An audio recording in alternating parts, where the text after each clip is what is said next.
it's going to be the starting point just to the rest of your life, basically. So as much as scary as it is, it's going to be just really good in general. 4 years may seem like a long time, especially when it's spent sitting in a classroom.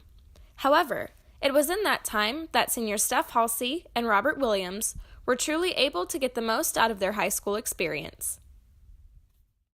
From freshman year, my mom told me that grades mattered.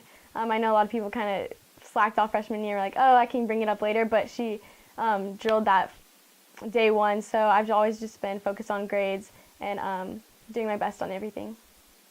Since from a young age, I've been reading just anything I could, and my parents always said I love school, love going to school.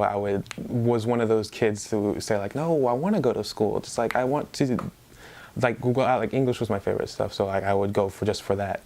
And then as I grew up and actually got to high school, I was thought, oh, wow, this is way harder. Although they have different interests, both Steph and Robert's high school careers have helped them decide what they want to do in life. I've always known I wanted to be a teacher, but up until a month ago, I wasn't sure whether I wanted to be elementary or middle school teacher. And then I'm a part of ISM, which is Independent Study and Mentorship. And so right now I'm shadowing a middle school teacher, actually, and I hang out with him 2 or 3 times a week, and I sit in on his classes and hang out with the 6th graders. And I realized that's not for me. I like the little kids, so yeah. I have never taken an art class before, my sophomore year.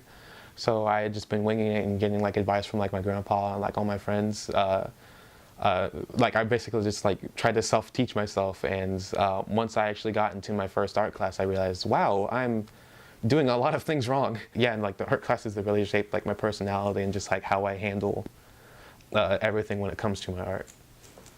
Steph and Robert plan on furthering their education in order to achieve their goals.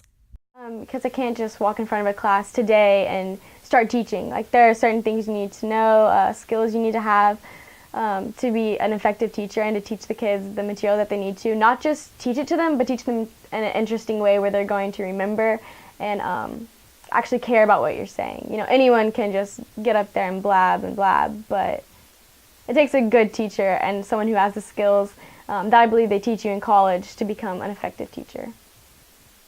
Just trying as many things as I can, basically, for just the art form I'm trying to get. I've been trying out different styles of work, different programs, different just materials, just to get a feel of what tools I'm good with, the tools I'm not good with, tools I could improve with, and just setting up to actually get out into college and do it eventually do it for a living.